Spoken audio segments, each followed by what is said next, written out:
Heavyweight Champion of the world. BigDaddy Browne. How you doing? Very good, man. How are you? Yeah, I'm not bad, thank you. I'm not going to lie, it took some pinning you down over the last week.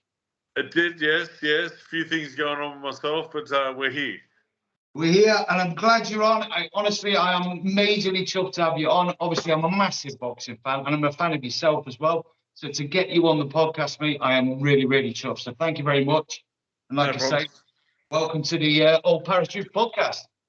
You know, I've probably got more fans in the UK than I do in Australia. I don't believe that for 1 minute. Well and truly, yeah. It's just, I think the UK in general just has more of an active respect for boxing as well. Where the media really gets behind it, the people get behind it, and everyone supports everyone. Where over in Australia, unless you're in the media's eye, you're not sort of put on right. So a lot of people still think my last fight was like 5 fights ago. So it's a weird little situation, yeah. Yeah, I didn't expect that. I thought, because obviously you're kind of a bigger, I thought you would be quite, you know, a lot bigger out there than the UK, to be honest. That is strange, that. Yeah. Yeah, wowzers. Well, I've seen you posting over the last few days, because obviously I follow you on Instagram. So what's the weather been like out there?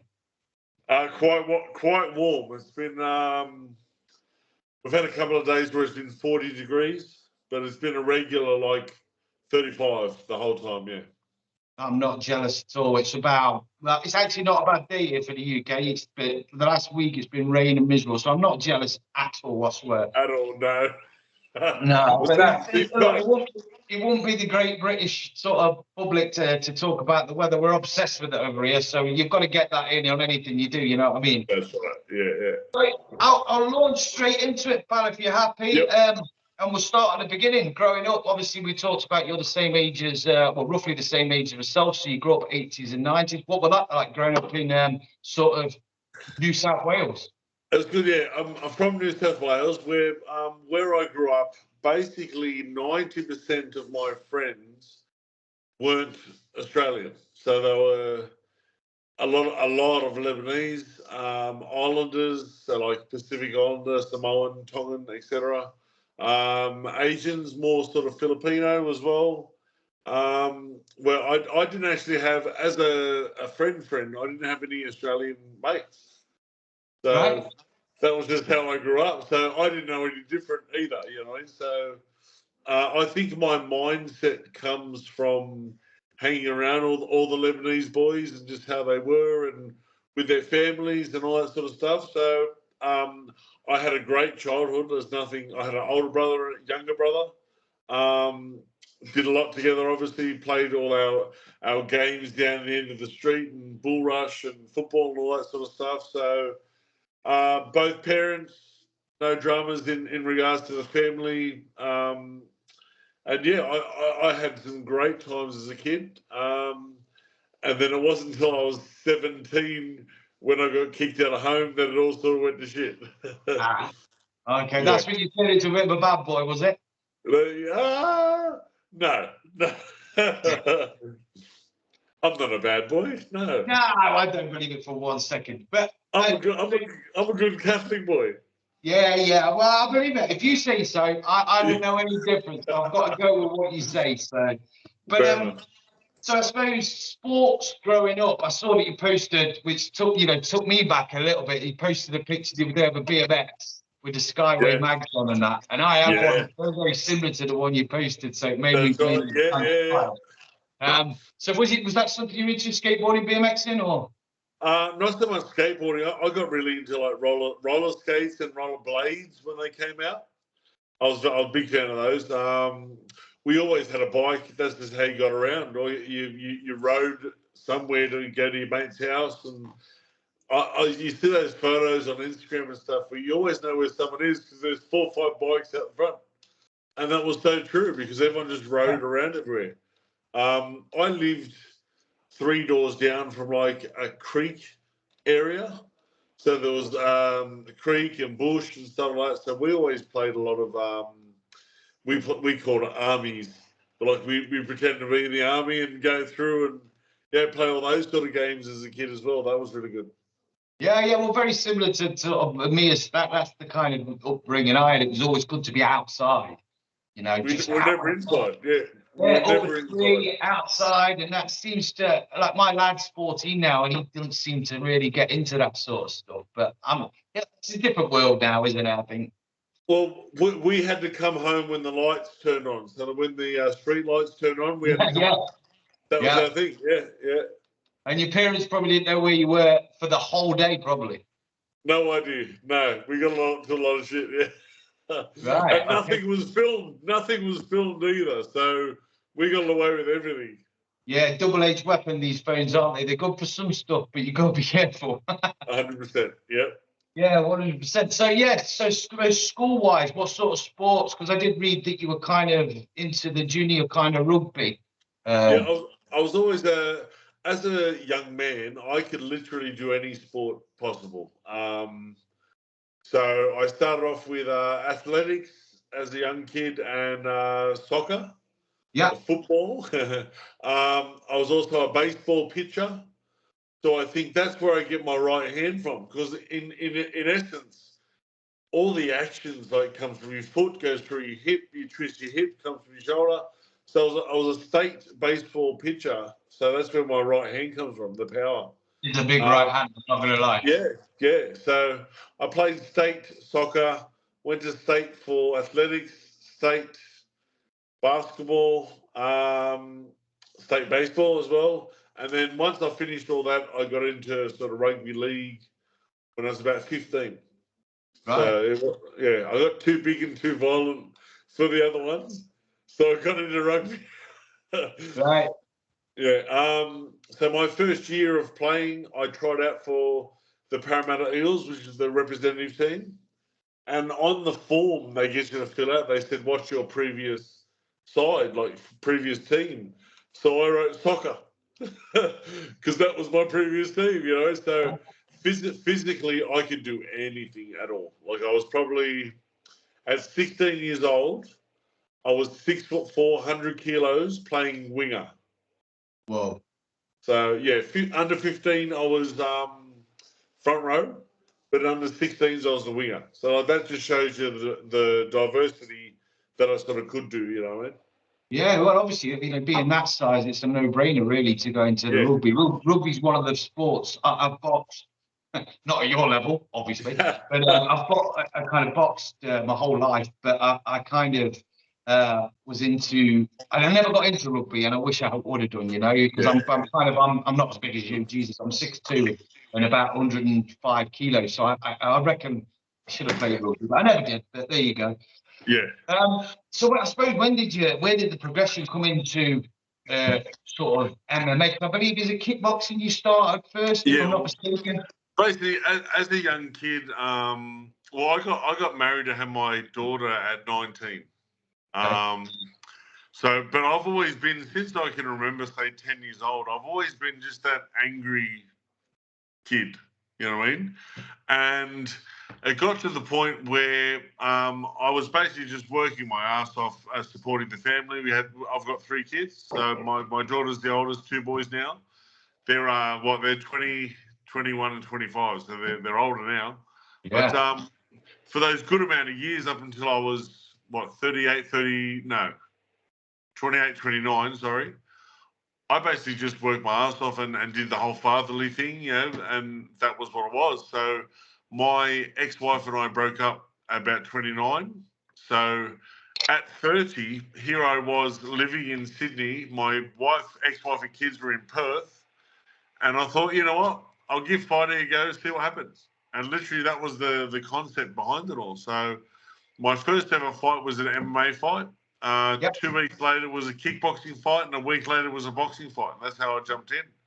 You might as well get them all done, in a quick succession. Why not? Well, why not? Exactly. If I wasn't taking any damage, why the hell not? Yeah. So, Well, it's a weird one, isn't it? The whole boxing is highly addictive. It's something I don't know about. I find it kind of weirdly when you describe it to people about being punched in the face. It's you either love it or you hate it, don't you? It's like Marmite. Yes. And obviously you like all that kind of sort of stuff with the MMA and kickboxing. Well, people always ask me if my boys in particular are into boxing, and I said no, they got no intention whatsoever. And I don't in any way want to force them to do anything because it is a very personal choice. Yeah, getting punched in the face is you're gonna like it or not. You know what I mean? Yeah, I truly believe that everyone should at least train some sort of fighting or whatever it may be, just to have that confidence to be able to look after yourself. Oh, absolutely. Self-defense, it helps. And I think boxing, I mean, there's a lot of sort of disciplines out there, but I think boxing ranks up there high, along with probably Brazilian Jiu-Jitsu as well. That's right. The only problem is he can't get on the ground in a street fight. No. The last place you want to be, Yeah. No, awesome stuff. So I suppose, when did you so obviously you grew up in New South Wales. Was it Auburn? Is that the name of it? Yes. Yeah. I went to school in Auburn. I was born in Auburn and went to school there, but I was in Granville, which is the suburb next to it. Yeah. So Parramatta would be the closest thing that people may know. Parramatta. Right. Okay. Yeah. And when did you? So I suppose, how did you end up? Did you then move over there to Western Australia, or did you travel around a bit first? Or I thought I'd just be able to sort of pop over and see them when I wanted, stuff like that. But it's a 5-hour flight and quite expensive. Yeah. So I just thought, you know what, fuck it, I'll move over there. So my entire life, family, friends, everyone from Sydney. That's where I grew up and was. And here I was now going over. My kids are more important than anything, obviously. So I come over here, and I'm so glad now, looking back at it, that they grew up here, because Sydney's now turning, I wouldn't say a shithole, don't get me wrong, but in regards to the bad things, it's so much worse. Just because there are so many more people. So there's 10 times more good things in Sydney, but there's also 10 times more bad things. Yeah. So all the crime and the gangsters and all the streets I used to live in and all that, they're all been shot up now and all this sort of stuff. Like, so I would never trust my kids, not them, but like them getting onto a train. It's just, you wouldn't know what would happen. You know what I mean? So over here in Perth, it's sort of like what Sydney was sort of 20, 30 years ago. So I love that, So I'm very glad they grew up here. So they were like 5, 7, and 11 when they come in. So they have grown up here now. And it's just better, calmer, slower. It's much better. Well, I've been to Australia twice, and I've done both sides. But recently, when we went over last year or the year before, we went to Perth for the first time. And I'm not just saying it because you're from there. I genuinely, Perth and Western Australia, sitting down near Fremantle, is possibly, up until that point, New Zealand. I know the Kiwis and the Aussies have that kind of beef, but kind of up until that point, New Zealand was the most favorite. But then I went to Western Australia. I was just blown away by it. Yeah. Well, see, growing up with it, coming back to weather, like there was always rain and all that sort of stuff in Sydney, specifically Melbourne. But like in Perth, there's no rain. You don't very rarely get any rain. So it was just a dry weather, sun. It's nice, you know what I mean? Even during winter, you're looking at like a low overnight of say 4 or 5, and then the day's still 15 to 20. It's great. Yeah, I suppose, and the thing is you're all out, and what I've said about it before is you seem to have nailed down the work-life balance. Yes. And I think that's we kind of get that a bit wrong here. They feel like our government kind of, without getting political, because I'm not into that sort of stuff, but they kind of work us to the bone. Whereas there, you seem to have, I mean, everyone, when I was there, were out on beaches with barbecues and everyone was dead respectful. It's a very outdoorsy, but I suppose that's wrought with the weather, isn't it? So. That's exactly right. The weather just accommodates all that sort of stuff. Exactly. Yeah. So I suppose back to the MMA career, what I wanted to talk about, because I'm a bit of a UFC fan as well, not as much as perhaps boxing, but obviously I didn't know this fact actually until quite recently, that you fought Daniel Cormier in like MMA. I suppose I don't know if you call it 40. I was dominated by him, well and truly. Basically, the story behind that was I was 5-0, I think, at that time in my MMA career. I'd won an Australasian belt, stuff like that. And this particular competition was called ex-MMA. they asked if I could fight for a world title. I'm like, hell yeah, you know what I mean? So I was supposed to fight a guy named Mike Kyle. Now, he fought in the UFC at the time, stuff like that. 6'4", more of a stand-up fighter. Still cage, still MMA, but more of a stand-up fighter. So I trained this whole time for that particular guy. Now, he pulled out about 3 days before the fight. So they threw his gym mate in, Cormier. So I'd gone from a 6'4" stand-up fighter to this bulldog of a wrestler. But at the same time, all these tickets have been sold. It was still a world title, rah. So I said, of course, let's do it. And unfortunately, I was just dominated. Like he's the when it comes to wrestling, he's the man. And I'm a big, strong guy, but I'm not a wrestler. You know what I mean? So I threw a jab that he didn't even see, and he went fuck it, and he took me straight down. So I got up, back down, and I think the last part, like as I said, just dominating with everything. I was punching from the bottom up. He was punching away at the top. But an elbow got me across the eye there, and 13 stitches in the end. I couldn't see anything. So he was just pounding away, and the ref called it. I went, thank you. I was getting belted. It is. Well, he's like now a Hall of Famer, a two-weight, UFC sort of champion. Right. So I wouldn't feel too bad about a loss to that's right. Yeah, but that was my first ever loss. So like, it was hard to take, but I knew that at the same time there was nothing I could have done. It's not like he beat me in a boxing match or something. It was just I'm not a wrestler, and he was a pure wrestler. So I understand why it all happened. Yeah, but if you train for, again, you kind of train for the fight. There's footage out there now with Fury. Obviously, Tyson Fury's been fighting, sparring kind of smaller guys in preparation for Usyk. So you set your whole game plan up for a guy that's 6'4" and he's got a stand-up game, and then you say, you get put in with Daniel Cormier. That's and we know wrestling's big in the States as well. It's like yeah, I could see where you'd obviously come unstuck, but hats off to you for taking it, because there'd have probably been a lot of people that wouldn't. No, and it was still a world title. So for whatever reason, if I did pull it off, I still won a world title. You know, so there's no way. The people have asked me about my world title as well, about the WBA title, and they're like, "Oh, why did you go over there?" I was like, "Well, do I just say no to a world title, or do I just go and see what happens?" You know what I mean? So fuck it, let's go. So yeah. Same concept, basically. Yeah, happy days. So obviously, then I'm pretty certain I got my facts right. But you turned pro. You kind of had 2 losses in MMA. The other loss was called Jim York. Is that right? Yeah, another wrestler, big wrestling fella. Yeah. So point note: don't fight wrestlers. I'll take that on board if I ever try MMA. Yeah. So obviously, you then decided to turn pro box in 2010. Is that right?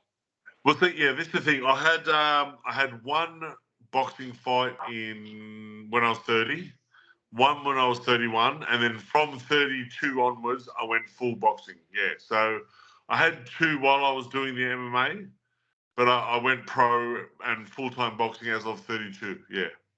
Right. Okay.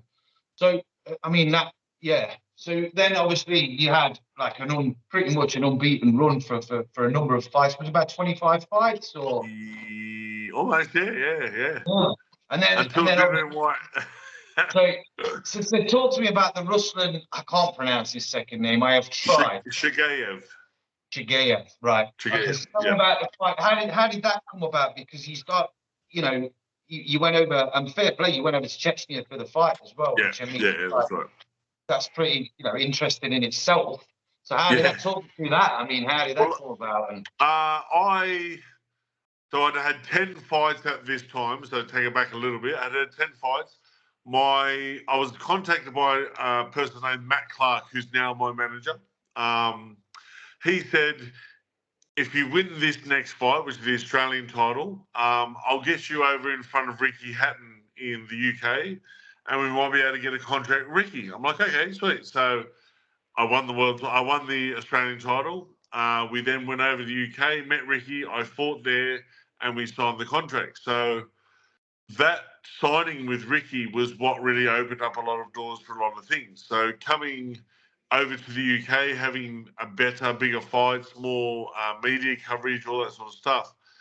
That then sort of turned into that world title. So the connections through him and Philippe Fondue and all these sort of people were able to sort of put their hands in different pies and sort of come through Ricky and the team. Awesome. Yeah. Sure. So I mean, he was a tough character anyway. The kind of the Russians, the Chechens, like even the fighters you see coming through now, the Ukrainians, they just built it a little bit different, aren't they? Well, they seem to be anyway. When it comes to fighting, it seems to be almost in their DNA. And then he was a lefty to boot, so that made it worse. Yeah, but when I went over there, I was treated like a superstar. It was great. I was treated extremely well. Obviously, we're in their country, and it was like, wow, who's this guy? I wasn't as covered as now, but tattoos everywhere and all that sort of stuff. I was treated very well. The whole, I'd say a good 90% of the country was Muslim. So here I was trying to sort of take photos with people. No, you're not allowed to touch them. I'm like, sorry. But the Shigeyev's best mate was the president. So that also was always in the back of my mind, like, oh shit, here we go. You know, so the president was the one that put the show on, had everything to do with everything. Even when we're over there having open workouts and stuff, the president got his hands wrapped, and I'm like, what's going on here? You know, so he was basically a spoilt child. That's the best way to describe it in terms of mentally trying to get your head around it. Anything he did or said, everyone thought was the funniest thing you ever seen in life. It was just the man. Like, he was completely and utterly in control of everything. You know what I mean? So they'd have a full board meeting, and they'd be all in their full army suits and stuff, and he'd be there in a leather jacket. You know what I mean? Like, he didn't care. So I'm there, and this is a funny story that I'll tell you. It was a couple of days before the fight, and we had an open workout. He'd done his little thing first. I did my thing. Shigev did his thing. And then I'm standing in the ring with the president. We're taking photos and stuff. It was very nice. Surreal, huh? Mate, out of nowhere, he just went bang and punched me in the stomach. And shocked, obviously, but I'm like, what the fuck's going on here? And I had 3 armed guards with me at all times. I think it was more like just for show because no one gave a shit about anything, but 3 armed guards. So I thought I better not do anything. And I just laughed it off. Ha ha. It didn't hurt per se, but like it was a shock that shit. Yeah. And here I am as a fighter ready for a fight. What are you punching me in the stomach for? So I'm assuming it was him testing me out and testing if he could get away with it, or I don't know. But I said to my minders after, I said, what would have happened if I punched you back? He said, we would have shot you. I'm going to say it would be a different story if you dropped him. Just turn around and drop him. They would have shot me, yeah.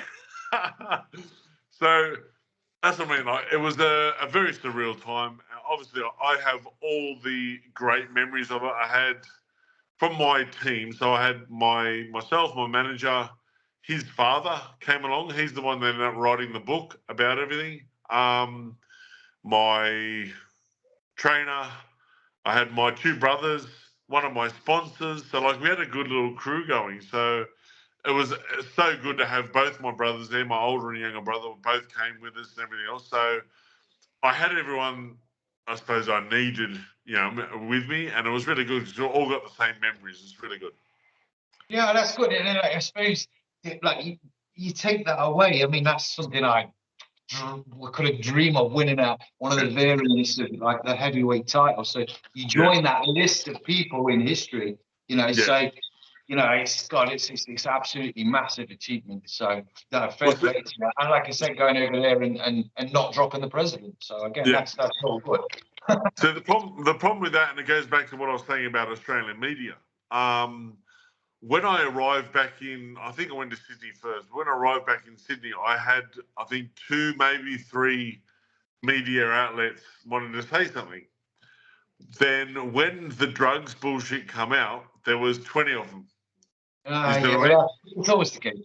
No, so I was never celebrated as the world champ. I was celebrated as the world champ who got done for drugs. So people still think that I never got a world title because I got done for drugs. Like, it's just the media, the way the media plays things out.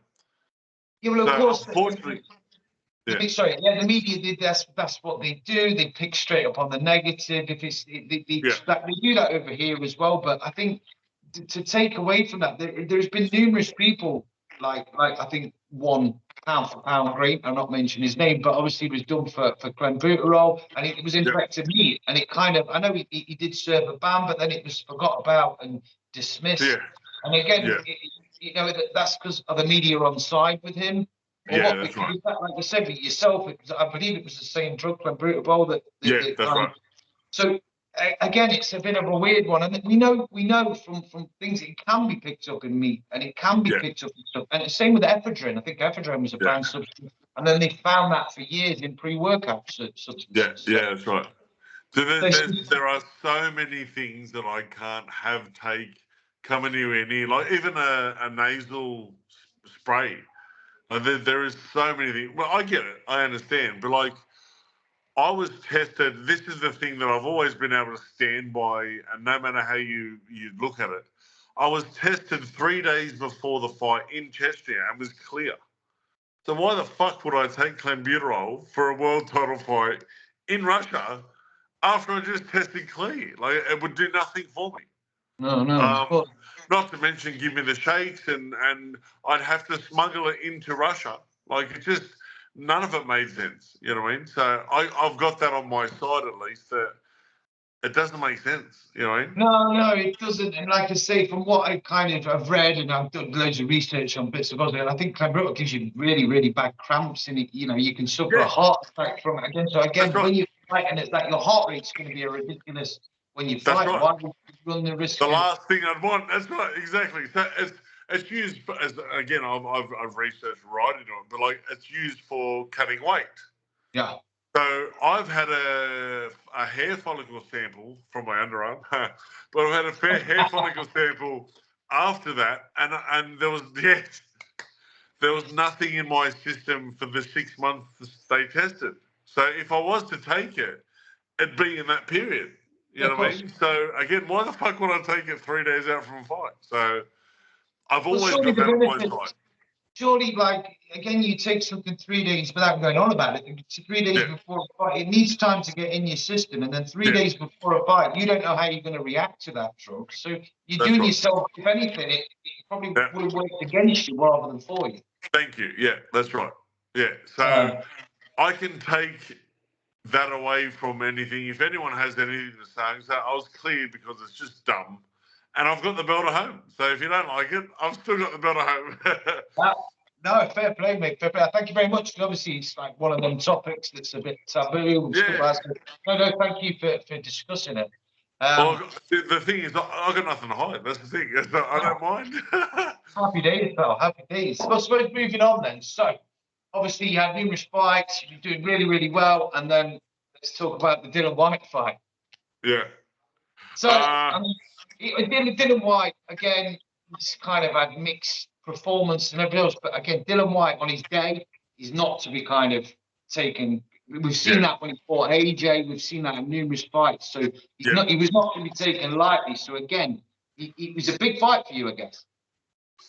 One thing about me, or fighting me, is that anyone who ever really fights me comes to fight and like is on point. Unfortunately for that fight, I was not, both mentally and physically. So I wasn't physically there, but I wasn't mentally there in any way. So he was on fire, and I got done. Like, there's no two ways about it. I got done. So it takes nothing away from him or anything like that, but just I didn't turn up the way I should have turned up.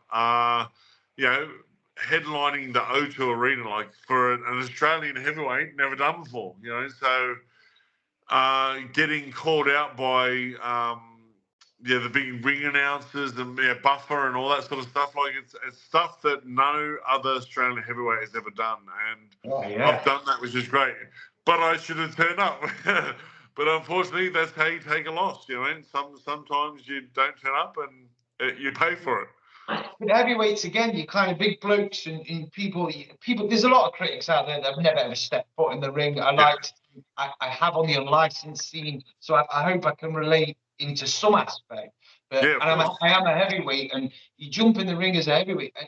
You can do all you want to move, and you can be the best boxer in the world, but it takes literally one shot at that weight. Yeah, well and truly, and that's what I mean by everyone when they fight me, they're on point, because I can lose 11 rounds and still knock you out in the 12th. One shot is all I need, you know what I mean? So they come to fight, and he was absolutely on fire for that fight, so it's good. Yeah, well, like I say, it is what it is, and I know there was a lot said on the build-up to the fight between you two. But we see that. Obviously, I don't know how you feel about him now. If is it old history or? I still talk to nearly everyone I've ever fought. Like, still to this day, I still talk to everyone. So I still chat with Big Baby Miller and like everyone. Yeah, still. I'm not like that. Like we've had what you've had to say. We've had a fight. Now we move on. You know. Yeah. There should be that way anyway. Like we've had our fight. I agree. And away we go. Yeah. Yeah. So I suppose after that, I mean, that was your first loss, and then I suppose we'll talk about the next thing, because Dave Allen. Dave lives probably only 50 miles up from me. I'm from Nottingham. This is where we are right now, Nottingham. And he lives just up the road in Doncaster, I believe. So, and again, what I will say about Dave is, one, he's a lovely bloke. Well, he comes across as a lovely bloke. I don't know him personally. I'd like to get him on a podcast, actually, but maybe you'll see it and maybe you will. But so he's a lovely bloke, but I've always said it, if he ever put in a full training camp and dedicate himself fully to a fight, he'd be really dangerous, because, I mean, that body shot, I mean, I'll let you talk to straight, but that body shot would have stopped the Rhino. Well, I trained well for that fight. You can see the difference in the physique. I was in great shape. Everything was on fire. We had a game plan going in. Obviously, Dave has a great chin. So we weren't going in to try and knock him out round one, etc. We're going to play our game for 4, 5, 6 rounds, see where it sort of ended up there, and then either step up or do something different. So I think I won round 1, round 2 pretty convincingly, like points and rah. But then I got caught with a shot, and it was high rib as well. So like there was no two ways about it. I was on my hands and knees, looking at my corner there, like, get up. I went, no. I had nothing. But see, I'd never been dropped by a body shot in my life. So 20 seconds later, I was fine. And I was so dirty about that now. I'm so dirty that I could have sort of at least tried to suck it up. But I didn't know. All I knew at that point, I was dying, you know? Yeah. And literally 20 seconds later, nothing wrong with my breath. There was no bruising, nothing. Absolutely nothing. So there was one thing about that fight that I sort of look back and I think, wow, like I had a fatherly moment with Dave, because we're standing there about to get he's about to get his hand raised. As he did, I looked over and went, well done, mate. You know, like I felt good for the guy. Like I really felt good for him, and I like him as a person. Like I don't know him, but like from what I've seen and what we've chatted, nice bloke. So I was proud of him, and I'd never had that before. Like, this is weird, but I was proud that he had a go. Yeah, and at least I took that nicety from the fight. I like that. Yeah, I suppose, and then I suppose you took away you'd never been dropped by a body shot. I assume you'd never felt a body shot like that until that point. So I suppose taking anything away from it is shit. Stay clear of the body shot, and also that you know that you're going to recover. That's right. Yeah, and all I knew was I couldn't breathe. The sound it made when it hit was kind of, like I say, it was a perfectly timed shot. There's no doubt about it. It really was. Like he whether he tried or not, he couldn't have done any better. It was perfect. Yeah. And you'll take that one, mate. From that day, I've started landing body shots left, right, and center. I've learned at least I've learned, and I can tell everyone the story. I'm like, I might drop someone at training, or someone might drop someone. Like, please, it is so much better to learn it here But to learn at the fight, because O2 Arena again, fucking twice at the O2 Arena.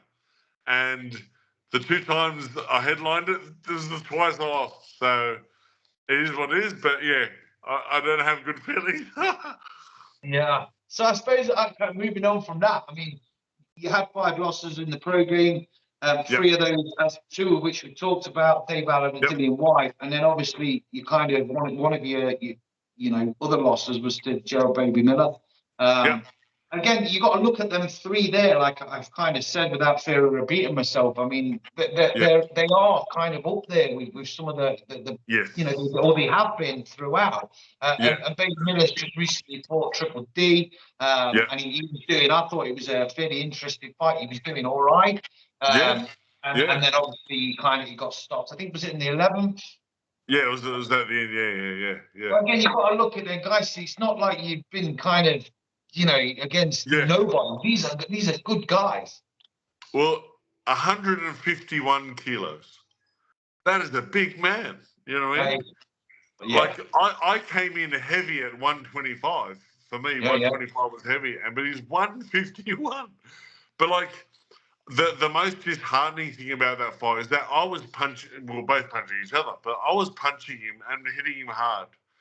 After the fight, when we spoke, he didn't have a mark on his face. Yeah. That was so disheartening. It is gonna be, isn't it? Here I am, cut and bruised, right? And he didn't have a mark on his head. But again, like top bloke, they wanted him to like push me in the weigh-in, and he's no, we're good, we're tight, it's all good. Yeah. And I thought, respect, thank you. You're like, let's not put on bullshit for bullshit's sake. We're normal people, you know what I mean? But see, coming to the 3rd loss that I had, which is the Paul Gallen, a footballer from Australia. Unfortunately, most Australians only know me because of that loss, not because I won a world title. That's really good. That was really bad. That's media, That's right. Now, what a shame as well, because like I know you should be celebrated as like if I'm not mistaken, still the only Australian heavyweight world champion. That's correct. That's a big deal, and that is disappointing. But again, the media, they don't know you. If they have a bee in the bonnet about you, there's nothing you could do about it, and it's a bit of a shit. It's the same here, mate. Well, the shit thing about that was, he was what I call the cash cow. So he was the one making all the money for them and the promotion, which I get that. He put bums in seats or people watching TV. So I got 140 grand for that fight. Now, for me in Australia, that's good money. He got 1.2 million. Right. You know what I mean? And when you're the former world heavyweight champion. Trust me, I know. Don't worry. I got paid for my fight after my world title. After my after my world title loss and the Dillian White. Sorry, let's start again. After my world title and the Dillian White loss, my fights in Australia were $10,000. That's it. 90% of my fights in Australia are under 10 grand. So that's why I fight overseas. Yeah, well, why would you not? You've got to, and like I say, you are putting your life on the line by getting in the ring. Obviously, there's an element like all boxers, you love it as well, but the risks are there. So to do it, I mean, look, in an ordinary world, 10 grand's still not to be sniffed at for several kind of 35 minutes. But not when you can earn a lot more, So it's that's right. So if I'm getting fights like a Big Baby Miller for, I don't know what it was, but just say 100 grand. Why the fuck would I fight in Australia? So I'm fighting over there. Now see, Paul Gallen, because he was the cash cow, he was hitting me like sort of here in the back of the head. He was deliberately, you can see where a normal person punches, they punch. He was going like that, but he wasn't getting called by the referee because he was the main event and the cash cow. Now, during those hits, it popped my eardrum. So I was basically fighting cross-eyed. I didn't know what the hell was going on. I was throwing punches and missing and everything else. So people think now that I threw the fight so he could win. And I'm like, oh no, I popped my eardrum. And imagine trying to fly home with a popped eardrum. That was the most painful thing I've ever done. But here I was for 140 grand, now getting absolutely crucified by the Australian public about throwing a fight. I actually went to an actual, like, I don't know what they call it, but it was some sort of commission, and I had to defend myself against this actual commission for me getting charged, like, for throwing a fight. They had my phone records, my bank details. I had everything, thinking that I threw the fight, and I had to prove that I didn't. You know what I mean? So that's what happened in terms of Australian media, etc. And like you said, I should be celebrated as a world title, but never have been. Yeah. So it's got a sour taste in my mouth for that reason, but it is what it is, man. What am I going to do about it? You know what I mean? It's bound to have, of course, because again, it's a massive achievement in kind of any sport, you know, to win a world title or to not to get the kind of recognition which I believe you deserve is that's a bit of a shit, really. It's not really. On the other hand, you got someone like Jeff Horn. Now, people only know who the fuck Jeff Horn is in Australia because he fought Pacquiao. You know what I mean? If he didn't fight Pacquiao, no one would know who he was. So I get it, and it's just the way people are wired. I understand that, but what am I supposed to do? Yeah, that's true, mate. And what a shit way to look at it. But obviously, you kind of, you're a little bit about it, but obviously you're at peace with it now. You seem like a really chilled out guy. So one of the things you just got to let go, isn't it? And one thing I've sort of, it's now my motto, is that just people are cunts. That's the end of the story. They really are. You know? Yeah, well, I have a very, very similar motto to that myself. But so I see where you're coming from. So I suppose, the next kind of moving on from that. Well, I want to ask you, because obviously you fought James Toney. Now, obviously James Toney's renowned. He was sort of middleweight, super middleweight, and everything else, and he moved up. But again, you look at James Toney in his day, and what a technical boxer.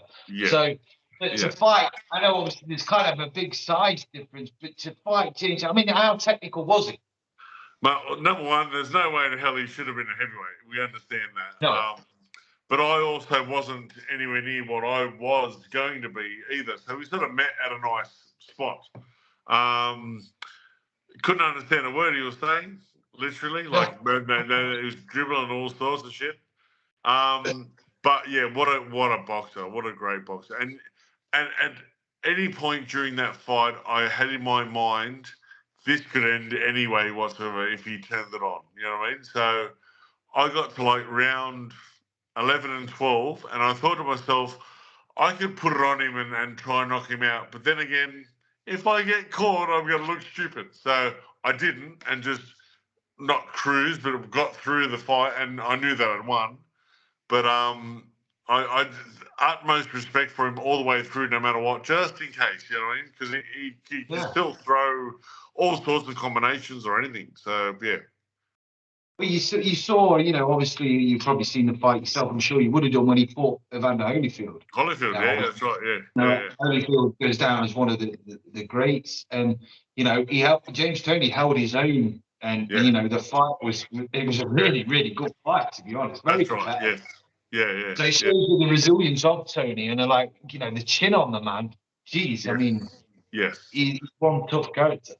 I'm pretty sure, I don't know if I broke his jaw, but I'm pretty sure I did something to his jaw because it started swelling and his back, it was dribbling to himself and all sorts of shit. So I definitely fucked his jaw up in some capacity.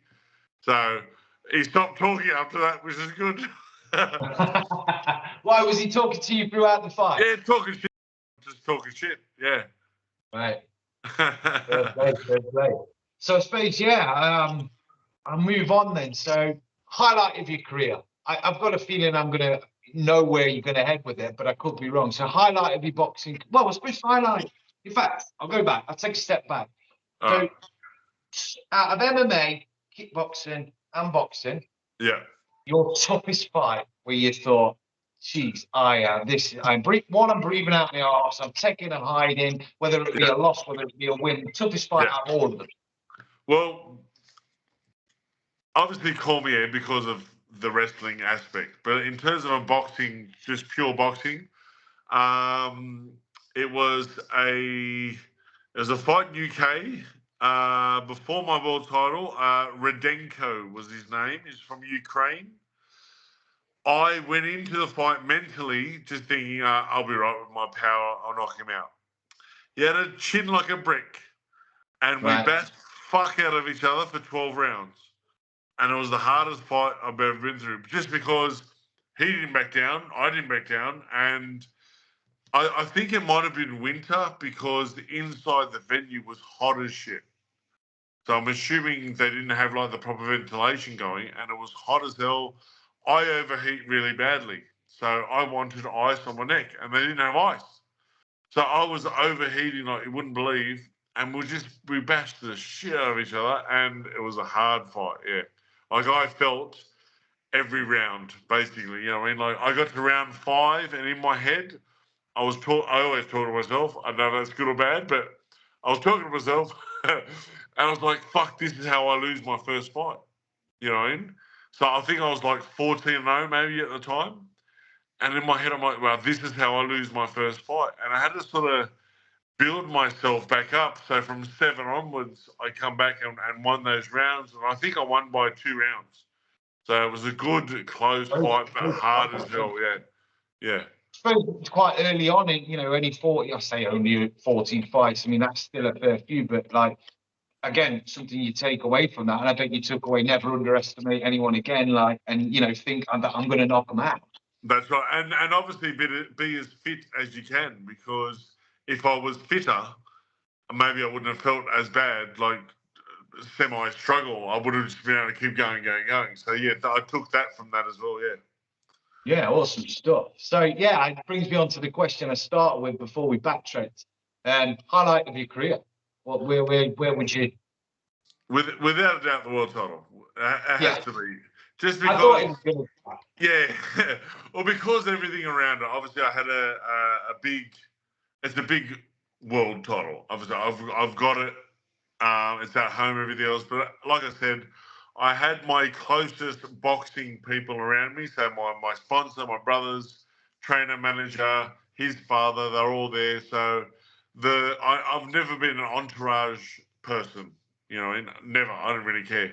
But to finally have an entourage in a country where I pretty much needed one, and I had those tight group of people. So experience-wise, from start to finish, it was the best part. So the whole package of the world title fight. That's right. And one thing I can take away from that is that I watched the movie Creed, and in the movie, Buffer comes out and calls out, for the heavyweight championship of the world, and he said that for me. You know what I mean? Yeah, I actually lived that moment. Yeah. Cool. Those exact fucking words, and I lived that moment. I'm like, wow. So without a doubt, that has to stick with you. So yeah. I kind of figured that would have been, but I just didn't know whether it had been maybe fighting some of the legends that you have, or I said. Yeah, no, fair one. I get that. It would have been definitely my highlight of my career as well. So I suppose that brings me on the lowest point. Where did we go? What was your lowest point? Unfortunately, the world title. The world title, because all the bullshit afterwards. Yeah, because I was labelled as drugs cheat, and still to this day, I still get bullshit about it, but I was labelled as drugs cheat for not cheating, and I had my title stripped when I hadn't done anything wrong. And as I said, I should have been celebrated as this person, and was getting hammered and abused. I know social media is part of our lives these days and everything else, but I was getting fucking crucified over social media. So I'd have endless messages per day, and/or people commenting just with a needle or cross, you're a cheat, fuck you, you're a cheat. And the abuse I copped was unreal. And I think that's where that comment comes, where people are just cunts. Not one of them would ever say it to my face. And no one has ever said anything to my face. Never but would. like, how dare you? Yeah. But how dare you? You know what I mean? Like, yeah. So that's also one of the lowest points of my life. Yeah. Yeah, I bet it was. And like everyone, like kind of the press and people, the media, it's such a pain in the ass. But like for me watching you, and like I say, I'm in awe here as anyway, because I've watched you through the years and bits and bobs, and now I'm sat here talking to you. So, but what I will say is, obviously, you're a tough man. You're a unit, and you always come to fight. And I always find you really like massively entertaining to watch. So, like, if anything, from a boxer fan, that's all you want. I mean, you will admit, obviously, that there's heavyweights that are better, but are boring. So, if you come to fight and you come to do and you entertain, that's got to be part of the battle, surely. 100%. I totally agree with that. And you look at someone like a Mayweather, like, yes, absolutely, technically great and perfect, but it's pretty fucking boring. Yeah. So I like, and everyone generally likes watching the big boys punch on. You know what I mean? Oh, of course. Even going to the one of the most recent ones with the Miller fight. Yes, it was a loss, but I loved that fight because it was two big boys punching shit out of each other, and it was competitive. Like, I won round, I think it was 1, 4, and 5, where he won 2, 3, and then 6 where they stopped it. But like, that's a nice even fight, yeah. So I love that, the fact that I could stand there and trade with someone and have a great fight. Yeah, awesome stuff. Yeah, I mean, that is good. And like you say, if you want to get in there, you don't want it to be boring. You want it to be sort of. Well, obviously, like being a former elite athlete as well, you kind of, I'm assuming your mindset is that you want to challenge yourself. There's no point going in there against someone that you know you're going to beat, because you want to challenge yourself. I want to finish. I've got probably 2 fights left, and I want to finish with my career with like challenges, like I said, like Miller and etc. I could have 5 to 10 fights here in Australia, fight absolutely nobodies, get 10 grand or under each fight, and finish with a mad record. But like, why? You know what I mean? Why would you want to finish belting nobody when you want to actually? I'd rather lose and fight a good fight. You know? Yeah, but I said people jump on the loss thing a bit now. I mean, you look through history at heavyweight greats and stuff like that. You know, a lot of them have got 6, 7, 8, 9, but it's how they came back and who they fought along the way and how entertaining the fights were. So I don't think perfect record's a perfect record. I'm sure every boxer in history would have loved to have never lost, but inevitability, unless you're one of a select few. And you could argue the toss with sort of Mayweather and some. There's been some dubious ones on his record, but you know, I'm a big fan of Joe Calzaghe, who's from the UK, and he's obviously retired. You know, retired undefeated, class fighter in my opinion. So yeah. Well, on the record part, I went to an MMA show here, so a cage event. 2 weeks ago now. And the records of everyone that came out were like 1 win, 3 losses, 3 wins, 2 losses. They all had wins and losses. Every single fighter that came out, some were like, 5 wins, 2 losses, but he still had 2 losses.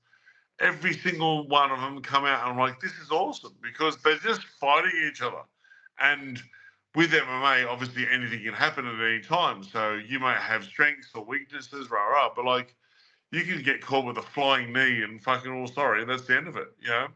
And all these guys have these wonky records, but every fight was great. And even what they call amateurs, so they fought 3 2-minute rounds. The amateurs were so much better than what you'd see in a boxing amateur fight, because they just fight each other. It's great. So there's no hiding. You just get in and you fight. Yeah. And like I say, win, lose, or draw, you get it's an entertaining fight. It's an entertaining fight, correct. Isn't it? That's correct. The whole event was awesome because of that factor. So I do understand and get that, yeah. And it's something to be said as well as like that's a bit my mentality, even at my level with the unlicensed stuff. And I've got one in April for the fire service. And I'm a bit like I don't care. I'll fight anyone, and if I lose, I lose. If not, I'm there for the training and the challenge. So you're the same kind of in that aspect. So I suppose, like I keep saying that, I suppose I don't know why. Any heavyweight you could fight in history, who would it be?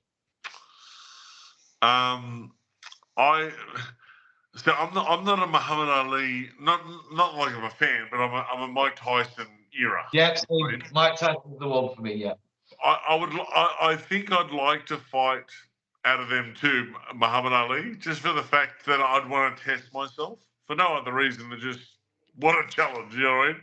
How good would that? How much fun would that be? I think Mike Tyson being the shorter, more explosive would be a very different fight for me, a lot harder. So I'd pick Muhammad Ali because I think out of the two, for me, Ali would be easier in regards to the style. bigger style. Yeah. Yeah, but the fight, just to test myself, Ali for sure. Yeah. Yeah, I know. Fair play, fair play. That's not what I expected, actually. I don't know what I expected, but yeah, okay, Muhammad Ali. But for me, I think Mike Tyson, a 20-year-old Mike Tyson, just to see how horrible he was back then, and how scary that was. Imagine that coming at you there as a 20-year-old Mike Tyson. Yeah. The recent footage gone out of him on the pads now in his late 50s, and I would not. Well, I would like to beat him. Obviously, it'd be a bucket list thing, but it'd be horrible, wouldn't it? But see, I would rather fight a taller guy than a shorter guy. And I've noticed that obviously through my fights. And when a shorter guy comes through and does that, it scares the shit out of me. A taller guy can see everything, so it's fine. I fought a guy who was 7'1". It was awkward, but I could see everything. When a guy does this bob and weave shit, it freaks me out. So that's what I mean. Like Tyson would scare the shit out of me. Yeah, no, fair one. Yeah, he was. He does. He's got that glint in his eye, hasn't he? I know he's obviously he's come through a lot over the years, and he kind of sees a piece of himself now, and it's still that glint, isn't there, that you think. Oh yeah. It never that'd never leave him. It'd just take a certain thing to piss him off, and he'd be on. You know what I mean? Oh yeah. And then I'll be on the toe. That's where I've been long gone. I'm so much more relaxed now, this age, than I was say 10 years ago or 20 years ago. Even. I was just a crazy fucking in my head. I was just angry at everything. Like I'm the true depiction of the Hulk, where I'm just always angry and I've got to control it. You know what I mean? Where now I'm a lot more relaxed. I know that I can literally walk any street and pretty much belt anyone who's there, and just that confidence in myself. There's no ego anymore either. Like I don't have to prove anything to anyone. I've already proved everything. So I walk around just happy. It's nice. It makes a big difference, man. And that's why I think kids or anyone should learn stuff, because it's good for yourself, but it's good for your ego as well. You don't have to try and prove shit to people. I think that's where a lot of fights and especially young ones punching on with each other, because they just got to prove shit to everyone. Yeah, it's an ego thing, isn't it? You kind of lose that as you get older. You mellow. It's well, documented that as you age, you mellow. I'm a lot less of a hot-headed person than I was in my teens when I joined the military. But yeah, it's kind of you kind of relax and you mellow. And it's nice to see you're in a good place for that. So that leads me on quite nicely to the difficulties of training over the age of 40. Yeah, well, without them falling off you like a hamstring flying across the gym or something like that. Luckily, I haven't had many injuries in my life. It's been good. Like, I'm the obvious person where I don't stretch. My hamstrings are tight as shit. All these normal. I've had a bad back since I was 15, but I had an arthroscope on my left knee when I was about 14. I kicked my brother in a pool and it popped my knee.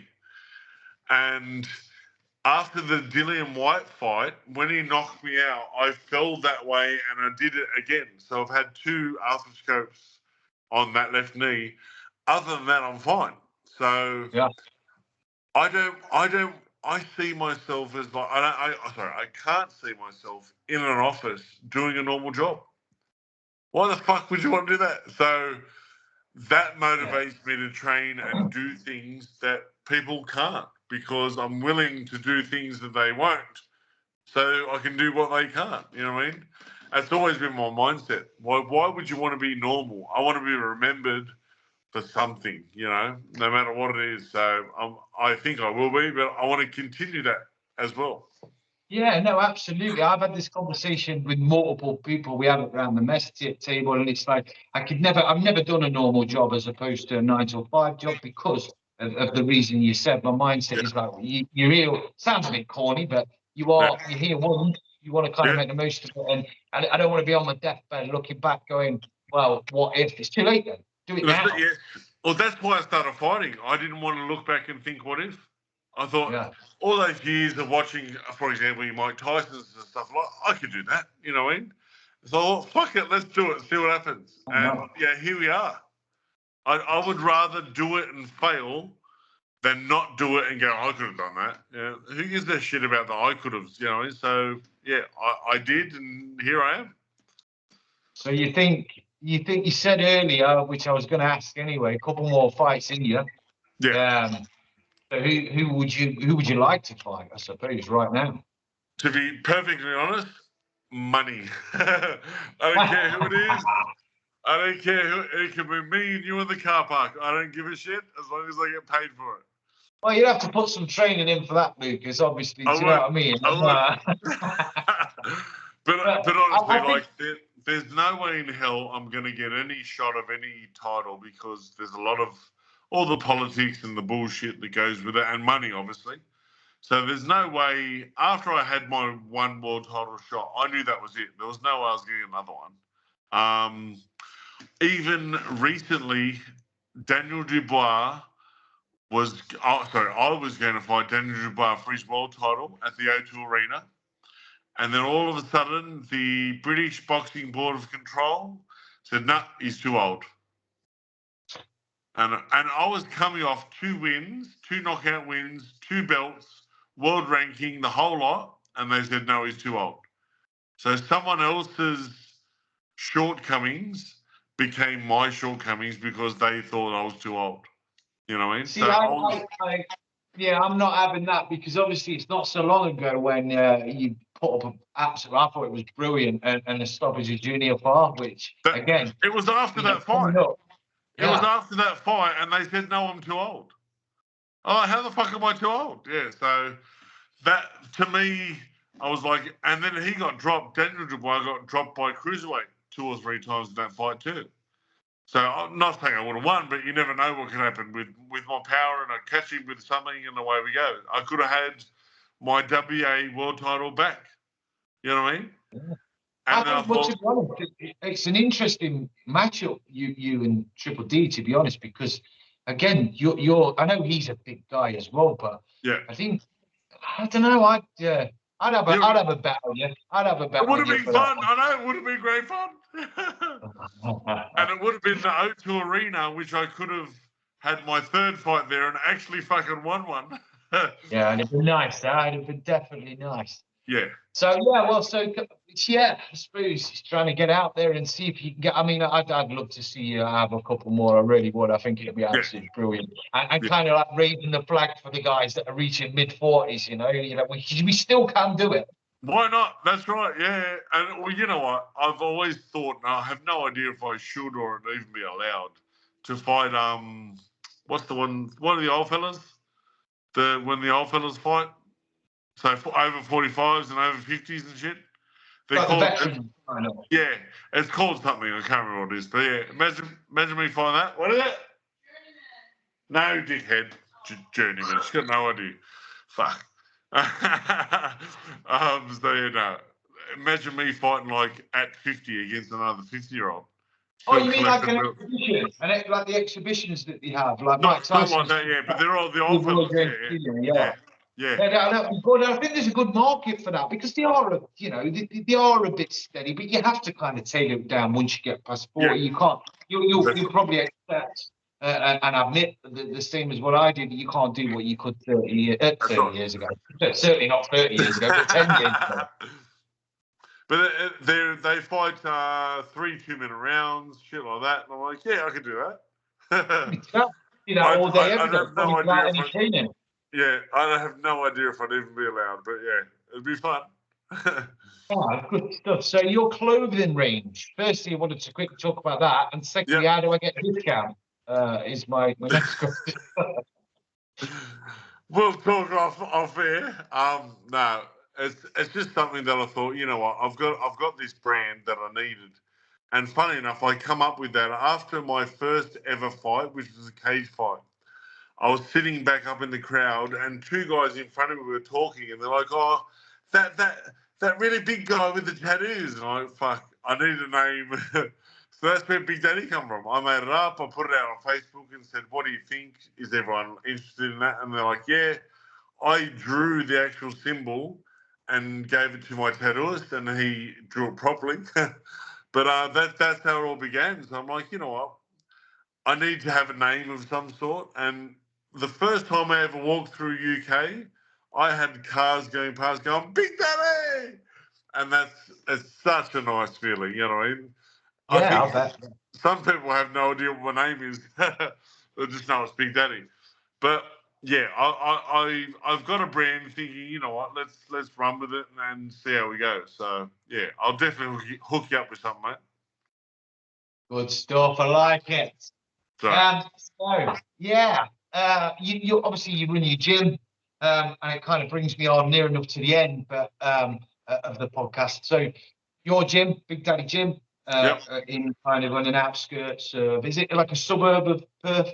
It's in the suburb, but if you have any idea where Scarborough Beach is, I've heard, it's yeah. it's like 2 minute drive from that. So Okay. it's not far. And yeah, I just thought I actually went to that gym. It was called Scarborough Gym at the time, and I was sparring someone. After the sparring, we're just having a general conversation. I said, "Oh, after boxing, I'd love to have a gym." So 3 days later, they messaged and said, "Yeah, are you serious?" I said, "Well, it depends on the price." And away I went. I literally bought it and just like jumped head first. I had no idea what I was doing, no idea how I was going to do classes. I've never done any classes before, anything. And I thought, fuck it, let's just give it a go. So I'm now, a year and 3 months or something on and still going strong. So I'm very happy, yeah. Yeah, it looks good. I've seen you post quite a lot of the training, and the training does look brutal. Obviously, in that 40-degree heat as well. So Yeah, it's right. Yeah. Well, it's basically stuff that I did in my garage. That's how I worked it out. So every day is 10 3-minute rounds, like a fight would be, sort of thing. So it ends up being about a 45-minute session. And some are more conditioning with like little kettlebells. Some are more like some running and shit. There's body sparring. There's actual sparring nights. But like, there's something for everyone. I didn't want to have a fight gym because there's no money in it. In Australia, for me, there'd be no money. So there's no point getting 10% when someone's getting $5,000. Yeah, there's no money in that. So I wanted a gym where it was more like just for everyone. It's more of a like commercial thing. All the mums come, anyone can come, and yeah, it's working well so far. We've got a good clientele. I'm happy, and it fills my time well and truly. oh, awesome stuff. It sounds like you're putting something back into the community as well, Yeah, which is always good. So that's no, right. it looks like a really good setup. And what I was going to say was, I'm over in Australia 2025. Yep. Hopefully, I don't know which part, but when it's hot, hopefully. Yeah. And I'd love to pop over to him, do like a little bit of a part 2 from your gym. Hell yeah. And then I'd like to film a bit of sparring. That gives you 2 years to train, because I know, like I said, do you know what I mean? Yes. I might regret that comment. I may regret that comment. Mate, remember what I said about body shots?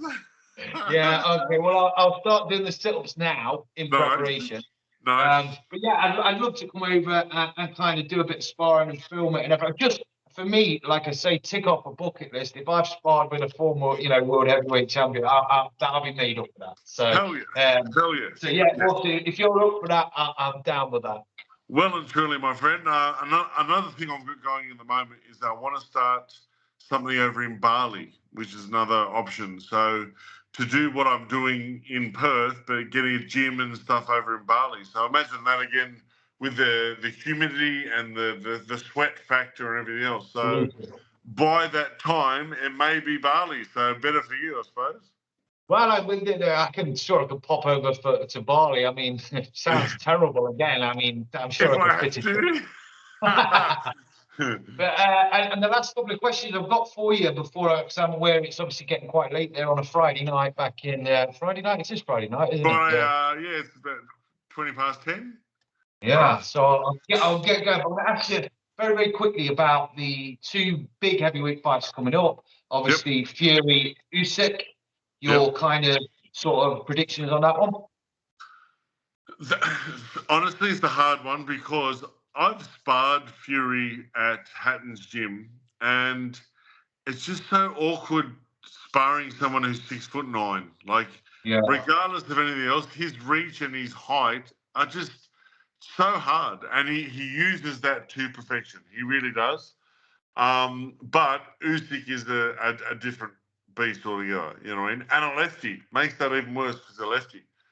So I honestly put that as a 50-50 and depends on who rocks up and does the job on the day, basically.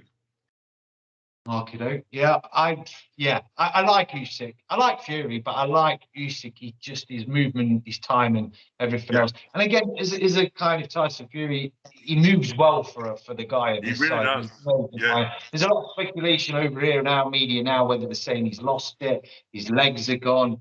Basically because of the Ngannou fight. Ngannou, He probably did what you said, what you did. He could probably underestimate it and thought, "Oh, I'll run rings around this guy," and then come on to stop, didn't he? So I also think, to an extent, he probably not put that on, but like allowed that to happen with Ngannou because you wouldn't want to have just a one-sided fight and look shit. So he wanted to be a little bit more entertaining and stuff as well, and maybe have a second fight. More money in the bank. Stuff like that. So I do think, to some extent, it was a little put on as well. Yeah, well, fair play. So Joshua Ngannou, who wins that one? Yeah. Well, as we know, Ngannou has got, I think it's one of the heaviest punches in the world, all that sort of stuff. So I don't think Joshua has the best of chins. So if he does land one, he's going. But I think Joshua's a much better boxer. So I think if he stays out his way and literally does the right thing and box at range. If he tries to step it up and get in a toe-to-toe with Ngannou, one, I don't think he's knocking him out because I think the guy's pretty much knockaboutable. But so that'll be an interesting fight. So awesome stuff. So I guess that's good. Carry on. Good for boxing though, like good for especially the heavyweight division. It's good to see that we're getting basically eyes on the heavyweight scene, which is nice. Yeah, it seems to have come back round again. It went through a bit of a period, didn't it, where it wasn't that kind of the heavyweight division was kind of not that great, and then it's come full circle again. Certainly in the last, I'll probably say the last 10 years, really. And it's interesting, but I like all weights and all boxing at all levels. It's just such a passion. So. I suppose. Well, I'll let you get off because obviously I feel like we've been on here for quite a while now. But look, absolute pleasure talking to you. I think it's been absolutely brilliant. I hope you felt the same. And I look forward to catching up with you 2025 for a few rounds. Awesome. Now, is this is your first ever podcast? Is that right? First ever podcast. So I was going to ask you to ask a question for the next. I've stole that off another podcast, to be fair. But think of a question for the next podcast. I don't know who it's going to be, but the next guest. So if you've got a question for them, fire away. You don't have to tell me now because I've put you on the spot. Let me know the question and I'll ask it. All right, fair enough. Right, but honestly, did a great job. I feel good about everything. I feel comfortable talking, everything else. So you did a great job and well done. Thank you very much.